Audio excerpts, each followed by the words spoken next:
Please welcome Lieutenant Colonel Warren S. Gilbert. Thank you, Lucas. Thank you very much.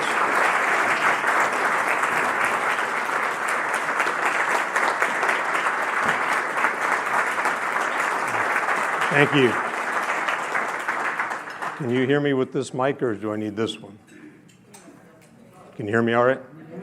Oh, good. Okay. Well, it's really great being with you here today. I get to talk about two of my favorite subjects, the Marine Corps and veterans. I'm going to abridge my talk somewhat in the interest of time, so I'm going to concentrate on pretty much on one deployment to get you guys out of here reasonably on time. Some of what you're going to hear now has never been heard by anyone outside of this room, because this is the first talk of its kind that I've ever given. So my story is a fairly unique one, since I'm one of a relatively small group of physicians who have served in the military actually in combat, and even a smaller group that have done so with the Marine Corps. I did my undergrad actually here in Des Moines at Drake University, and then I did my medical training in Chicago at Presbyterian St. Luke's Medical Center and Cook County Hospital. I trained in family medicine, emergency medicine, and surgery. Little did I know at the time what that combination of specialties was going to play in the future. When I was nearing the end of my residency training, I was approached by the administrator at our hospital, who told me that the medical director of our trauma ER was retiring, and he wanted to know if I wanted to take over that position.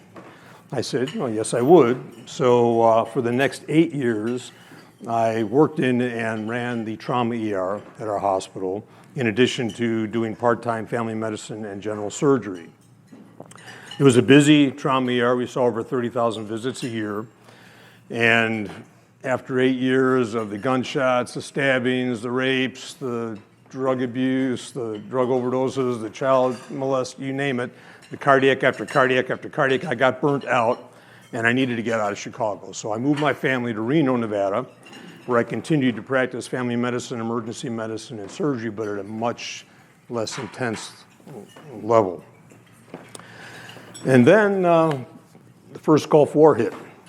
I don't know how much you know about the Armed Forces Reserves, but when someone joins the reserves, they make a commitment to spend a weekend a month drilling at a reserve center, usually somewhere in their vicinity, and to attend a 2-week training exercise every year.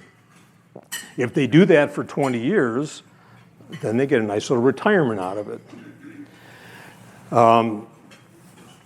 The purpose of the reserves basically is to backfill active duty service member positions in the states when those service members get deployed, or sometimes to actually deploy with them if there is a need for added troop strength.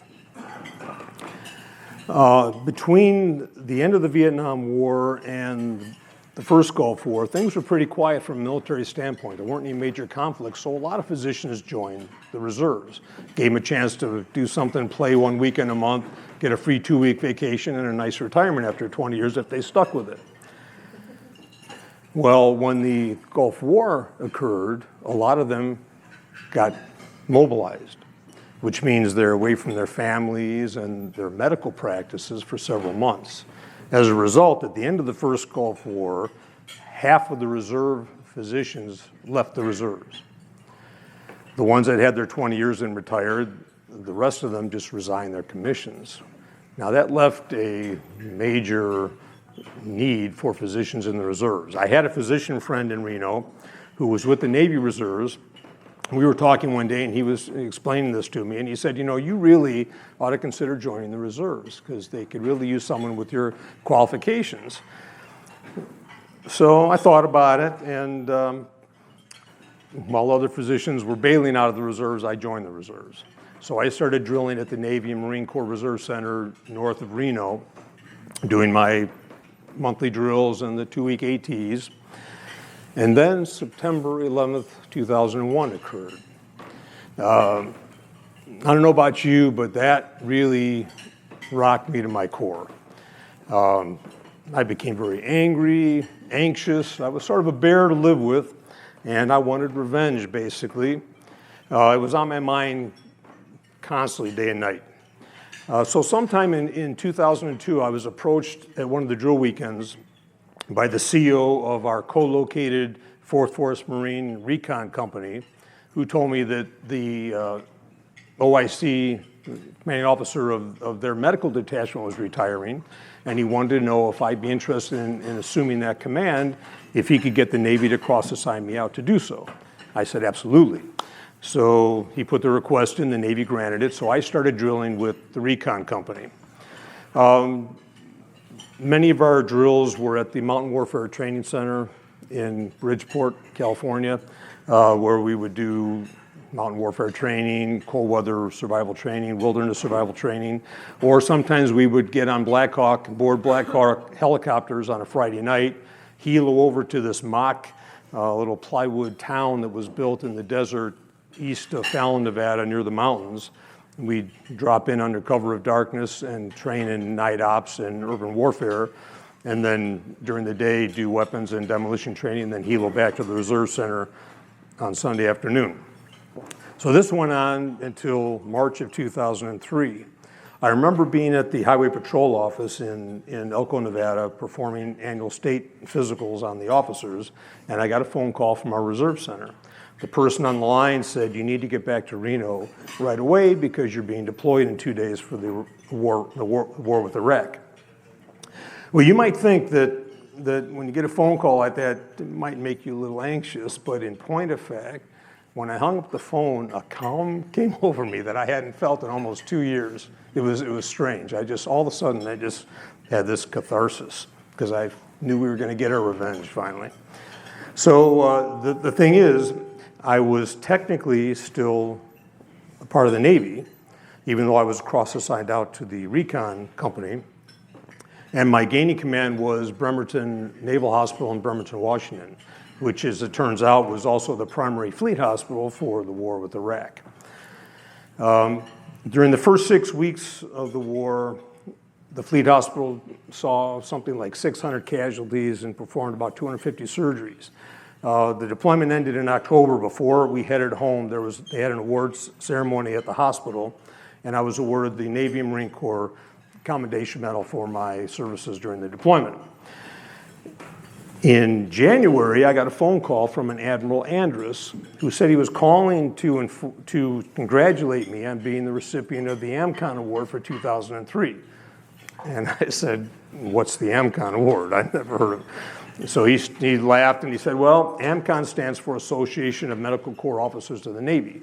Every year, all the commands around the country nominate who they consider the best junior officer in the Navy, basically an 04 or below.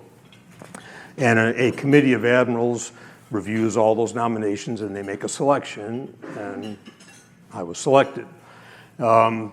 Apparently, unbeknownst to me, my command at Bremerton had nominated me for the award. So that in itself was a pretty big honor. But then Admiral Andrus said, there's another reason why I'm calling. He said, I wanted to know if you would consider joining Program 9.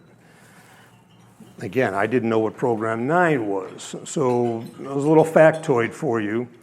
The Marine Corps does not have its own dedicated medical personnel. The medical care for the Marine Corps is done through the Navy.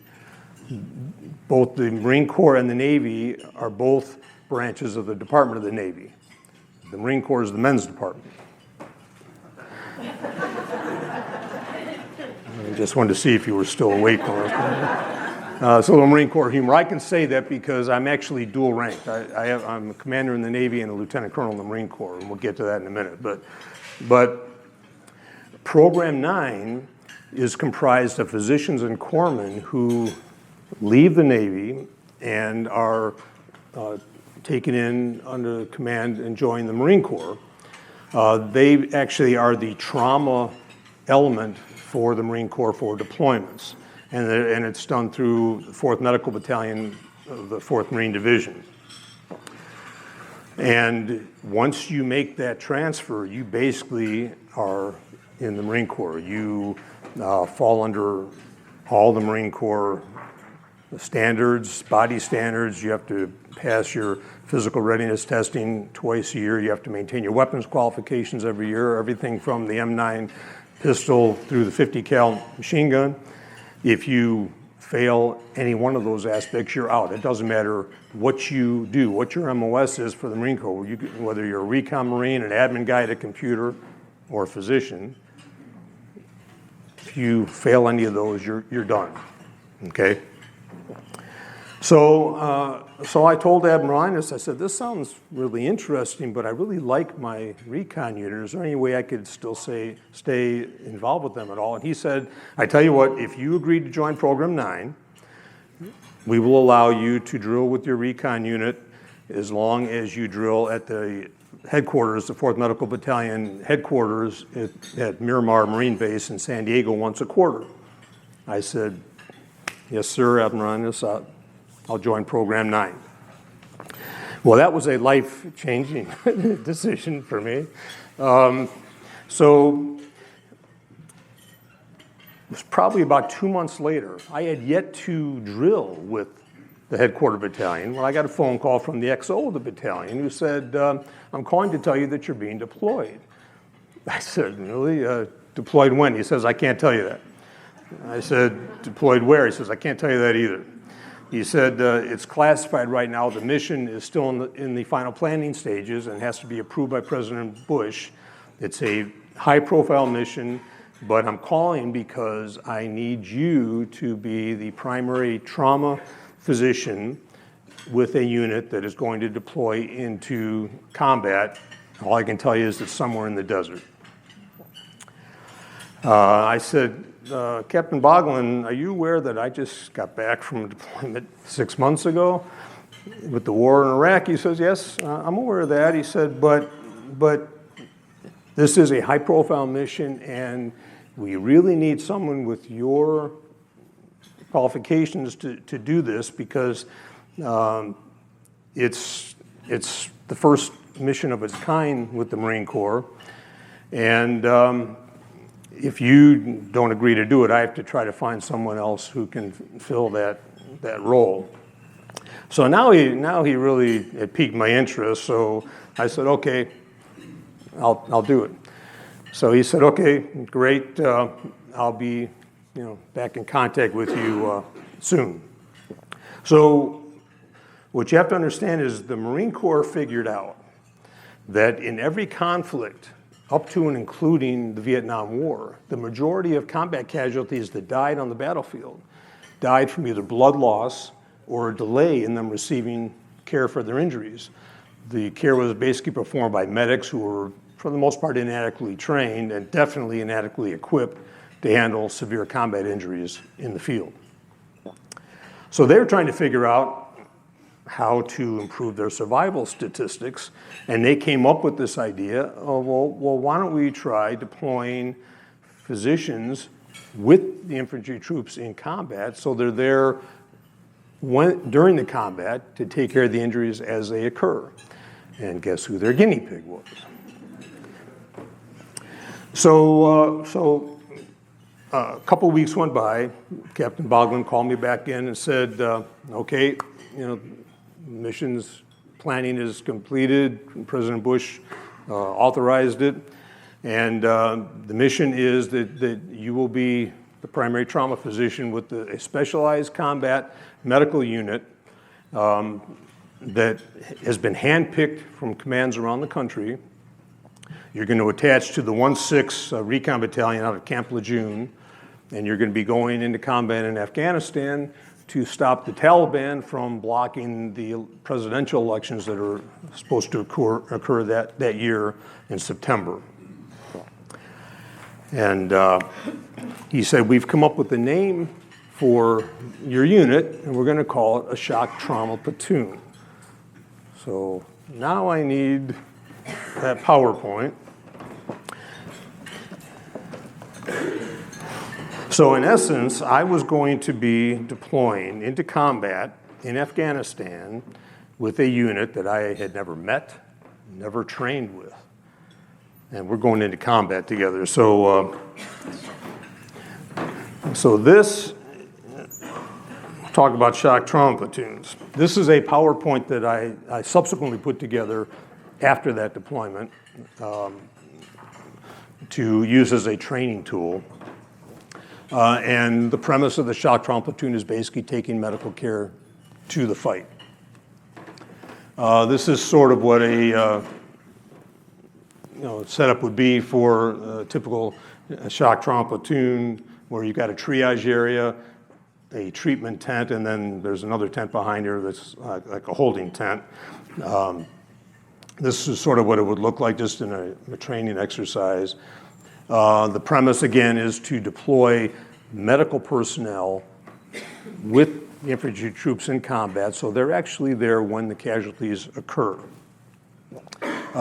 It's comprised of basically 2 emergency physicians, a trauma nurse, occasionally a PA, if you can get one, 10 or 12 corpsmen, and around 6 Marines to drive the vehicles, provide communications, and also to provide perimeter security when you're trying to administer care under fire or in an urban warfare situation.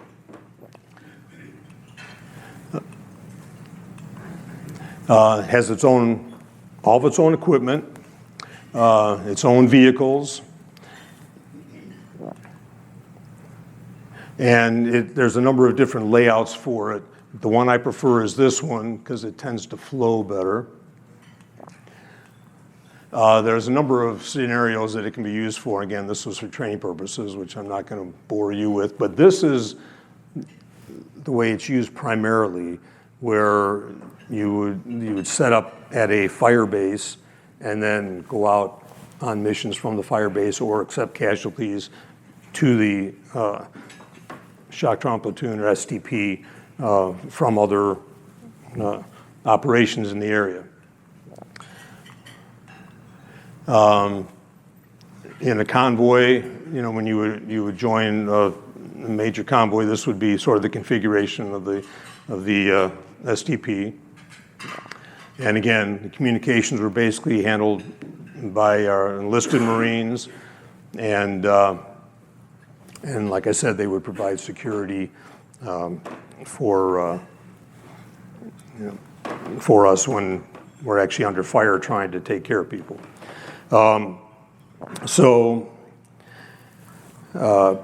We got our orders, went to San Diego. We only had 5 days to prepare for the deployment once we all converged there, and that included doing our pre-mob checkout stuff. So basically I had 5 days to get to know these members of my unit, and fortunately Captain Boglan was right. They were pretty much the best and brightest of their respective units.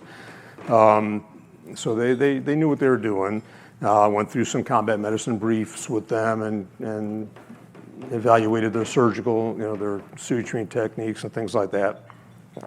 And so we left and went to Camp Lejeune, met up with the other third of the unit that were attaching to us from Camp Lejeune, and then we headed over to Afghanistan. Now, we flew on C-17s to Manas Air Base in Kazakhstan, and then took 130s down to Kandahar in southern Afghanistan. From there, we were going to go out to what was going to be our fire base. So this is the 130 that we headed to Kandahar. That's me. This was my XO, Lieutenant Allen, who was absolutely indispensable during that deployment. And they attached a psychologist to our unit last minute in Camp Lejeune because they didn't know what the hell was going to happen when we got to Afghanistan. This is Kandahar. This is basically the core from my actual 4th Med Battalion of my shock trauma platoon. The whole base at Kandahar, it's a huge base, air base, is this rock because it's in the middle of the desert, and otherwise you'd have dust blowing all over the place. And then this was just some debris from the bombings that went on after 2001. This is just another view of the base. This was me when we were getting ready to head out to what was going to be our fire base. So this is where they dropped us off, in the middle of the freaking desert. And there was nothing but desert east and west of us and south of us to the Pakistan border. We were in southern Afghanistan. North of us, you can see part of the mountains. You'll see a little better view in a minute, but there was a mountain range that was north of us where a lot of the Taliban were hiding out. So we were pretty much sitting ducks when we first got there.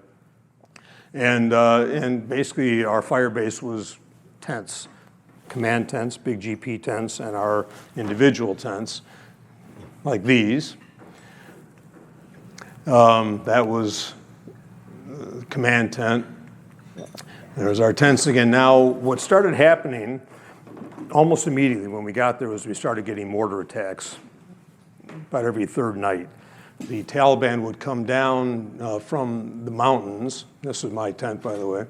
They would come down from those mountains, fire off a single mortar, and then head back to the hills again and see if they could hit something. They were getting a little better at it. I know that because when you're in your tent and you hear a mortar go off and then you feel debris hitting your tent, it's close enough for me. So what they had us do was pull up our tents, and they brought bulldozers in, and they dug these trenches. We called them graves. And what they dug up, they put it in a horseshoe configuration to absorb shrapnel, figuring that if one of these takes a direct hit, you're going to have a lot fewer casualties than if one of them hit that big sea of tents in the middle. This was our bathroom. They started building these latrines here, which were basically these plywood structures with a hole in it and half of a 50-gallon barrel underneath it to do your business, but you could not urinate in them because there's no sewer system, so all the stuff had to be burned. So as a result, they planted these things in the sand at different places around the base. You would use that first and then go to the latrine. They affectionately called these piss tubes, which is a pretty good name for them. I put this picture in. You can't really see real well. There's actually structures in here, but the full moon was a very dangerous time of the month because this moon's just coming up. It was like daylight out there, and it was basically a sniper's dream. So if you had to move around at night during a full moon, you hustled and you zigzagged. You didn't saunter along, or you become a casualty yourself. This was just some of our firepower. These little dust devils were constantly all over the place. It got to the point where we just ignored them. You can see this Marine walking out to the latrine. He didn't even care, It was just so commonplace. Once we had all the tent structures up, we built this HESCO barrier wall. HESCO barrier is like a accordion plastic structures with metal frame, and they fill them with dirt and sand and rock, and it forms about like a 6-foot wall around the perimeter. And then we had our security outposts around the outside of that wall. This is other side of the command tent. This was our shock trauma platoon. We're getting set up. You can see the triage area, and then flowing on down. This was just where we would hang out. You'll see that in a minute. But here we're getting our equipment ready. So this was a typical trauma bay, and it was like our little mini ER. We had 3 of these in the tent, where we had monitoring equipment, suturing chest tubes, ventilators. All of our power was supplied by generators when they worked. And fortunately, all this equipment had battery backup, which came in very handy. This is another one and another one. This was that holding tent, so this would be on the back end of the treatment tent. And casualties that weren't real severe, we would just put there and then release them back to their unit. The casualties that needed to be medevac would go here first, and then we'd medevac them onto a higher echelon of care, usually to Kandahar, Charlie Med at Kandahar. That's me working on somebody. I'll spare you some of those details. We had 2 155 howitzers that used to return fire when we get the mortars. And we had 2 helicopters that were ours. These were about 100 yards from our STP. To either go pick up casualties or fly casualties to Kandahar. They built a little chapel for us. The Marine Battalion had their own priest, and he used to serve Mass on Sundays for us when we weren't out on a mission somewhere. And we were basically eating MREs 3 times a day for the first couple months that we were there. And then they built this little makeshift chow hall, and they started flying in T-rats or tray rations for us, so we had 1 hot meal a day after that. We would pool all of our boxes. We only got mail like once a month because there was no airstrip there, so they would helicopter stuff into us. So we would basically pool everything we got, you know, and share it. This was the only shade we had. That was on the end of that other picture. This is our cami netting. It was 125 degrees every day. So if you weren't here, you were out in the sun, basically. Here we're getting ready to go on a combat mission to one of the towns looking for Taliban. There was constantly dust blowing around, so my shutter didn't always work too well on my camera. We're heading into the town now on this road. There it is. These are what most of the towns in Afghanistan looked like. Our Marines would sort of do some perimeter security, cordon off an area. We would commandeer a school, like a room in a school or a medical facility. We would let the elders know that we were there. I would bring a couple of corpsmen with, and we would tell them, we will see any Afghans that you have there that have medical issues for the 4 or 5 hours that will be there while the rest of the Marines are knocking down doors looking for Taliban. And they would come. Basically, the whole freaking town would show up. You know, and mostly wanting pain pills and antibiotics and things. The recon battalion had its own BAS, you know, sort of its own little medical that were Navy personnel. And they had a couple of dentists, and they would come with us sometimes when we went into these towns, and they'd basically just yank teeth and give people antibiotics for gum infections and things. This would be a typical room, you know, that I would commandeer to see, you know, the Afghan people. Here is that triage tent, so we're getting some casualties in here. This Marine had a gunshot wound through and through to his calf. Here we're on one of the mountain convoys, one of the combat missions up in the mountains.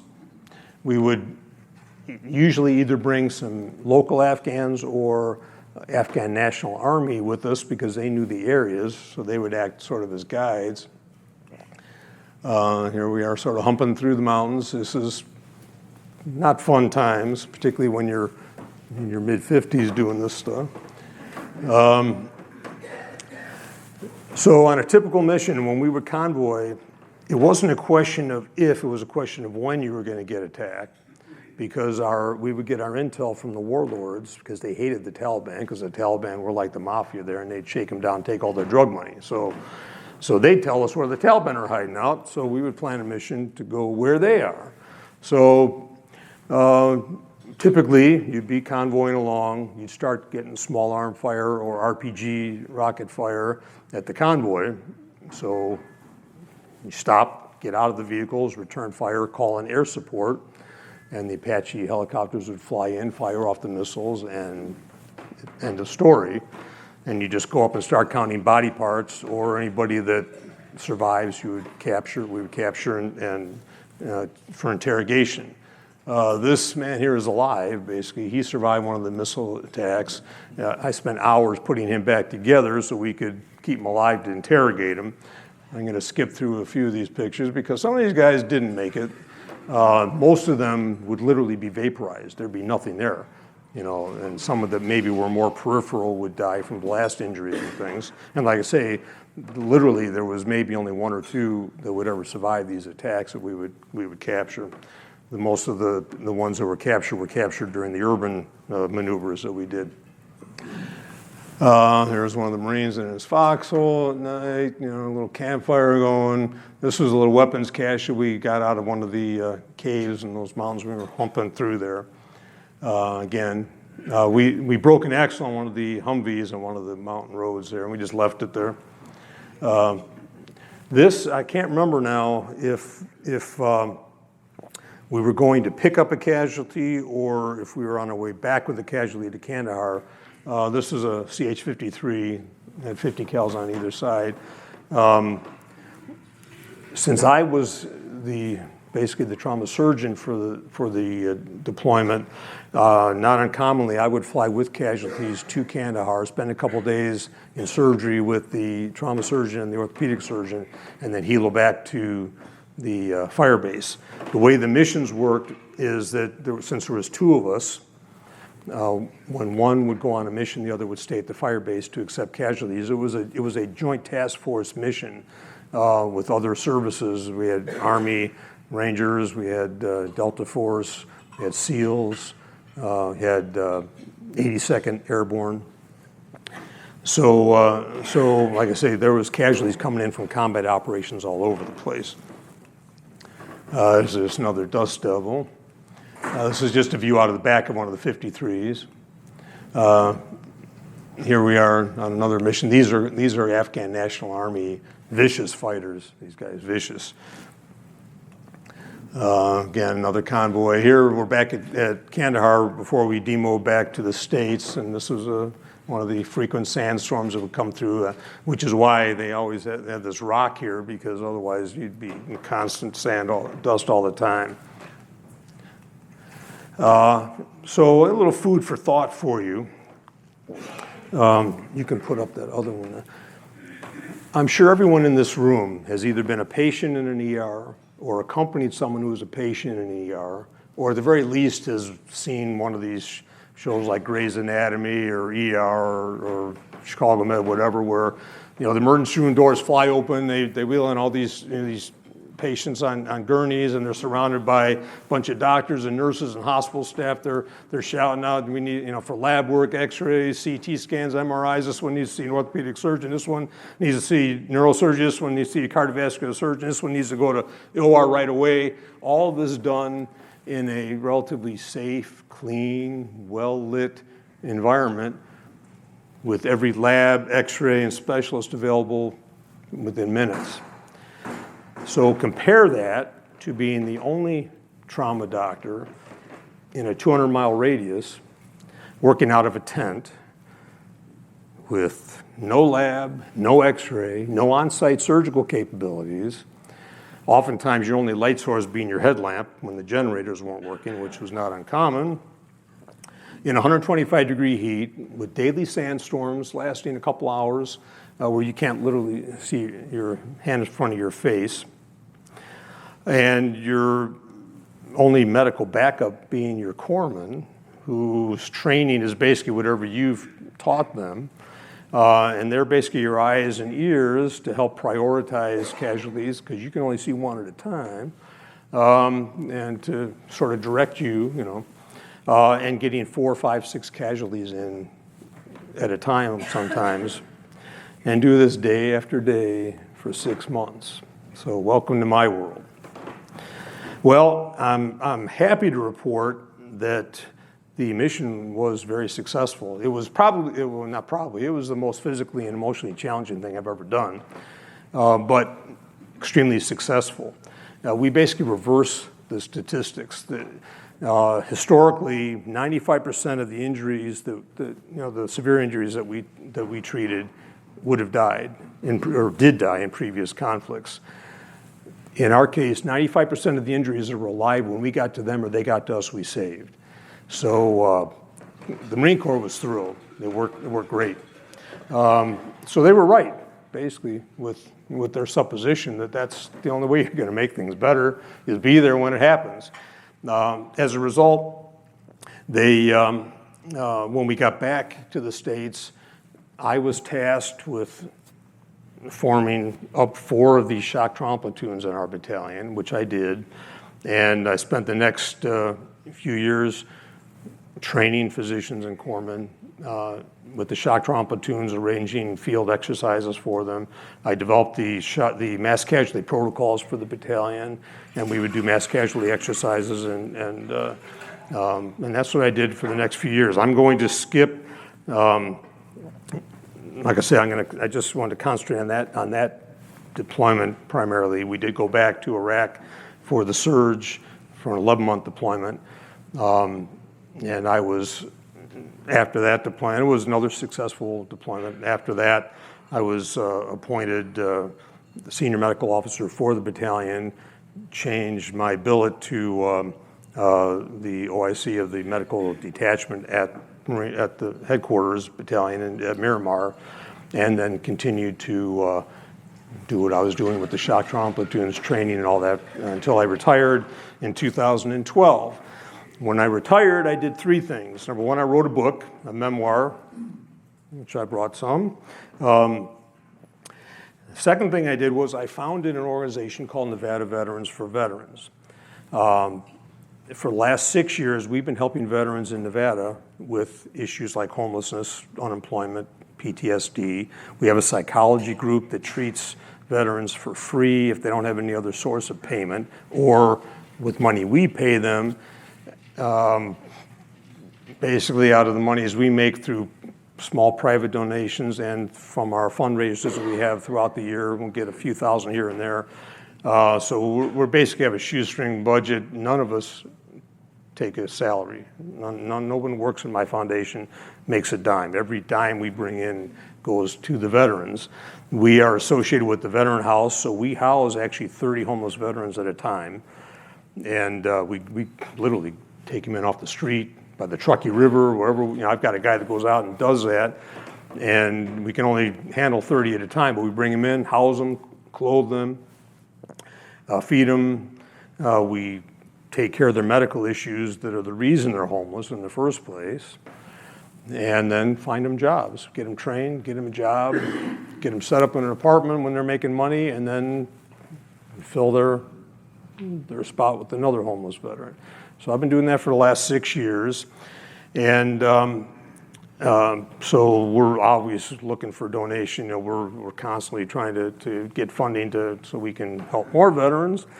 But a year and a half ago, I reconnected with this man here, Stephen Plim, who's an entertainment agent. Steve and I knew each other 45 freaking years ago when I was a student here at Drake.